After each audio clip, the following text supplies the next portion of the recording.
dans un couple, si, on se dit les choses réellement qu'à la fin quand on se sépare. On n'ose pas dire certaines choses quand on est en couple, mais quand on se sépare, tout sort. Ah là, ça fait un bien, mais...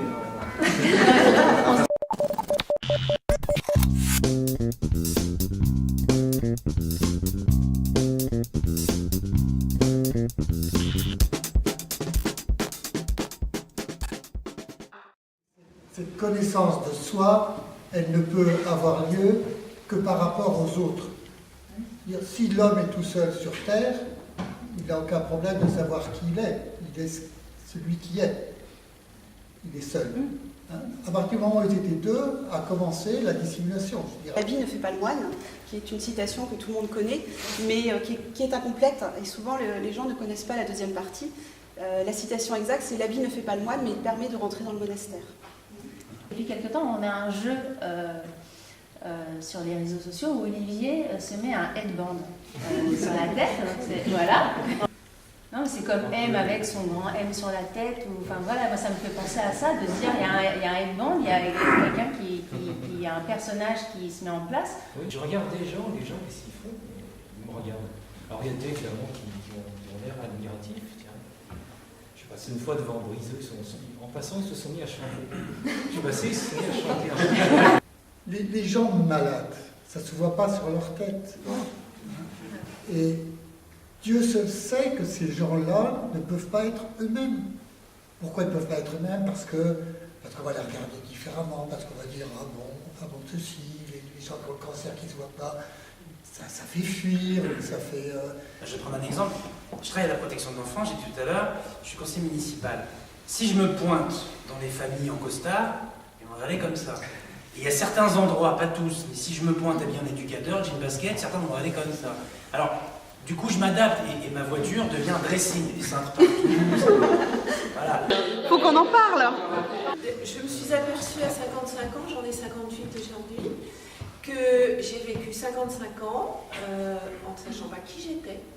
C'est-à-dire que j'ai vécu dans l'apparence parce qu'on m'a projeté, on m'a un peu élevé dans ce sens-là, pour faire plaisir à un tel.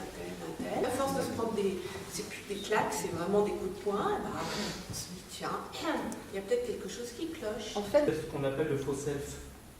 C'est un terme technique. Le faux self. Le faux self. Le faux soi. Le faux soi-même. C'est-à-dire que la chose qu'on nous a inculquée, puisque l'éducation nous a créé, par complaisance, on se moule dans ce faux self, et on finit par le penser que c'est soi.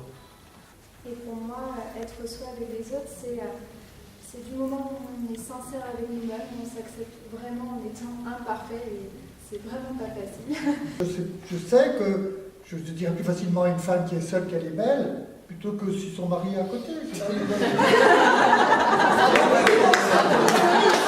Qui ici considère qu'il est lui-même?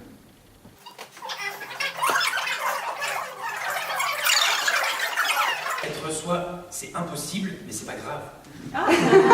Ben, faut qu'on en parle, hein, et on verra.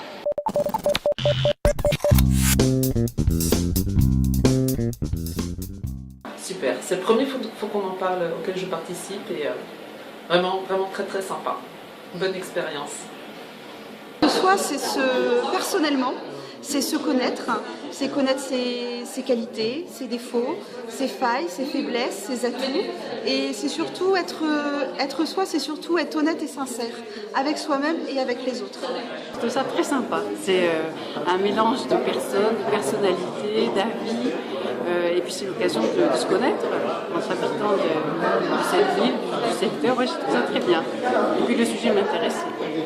Est-ce que l'improvisation aide à se connaître, à devenir soi? Vas-y, explique-nous. L'improvisation, elle nous aide à nous connaître parce que nous osons aller dans l'erreur, on ose facilement se jeter dans le vide en pratiquant le lâcher-prise et en se faisant plaisir. À partir du moment où on garde la notion du plaisir, d'être sincère et de lâcher prise, tout va bien, ça pique pas, on se fait pas mal. Du coup, on fait connaissance avec plein d'émotions qu'on met de côté dans la vie de tous les jours et puis ça va mieux. Enfin, j'en parlais à ma psychologue.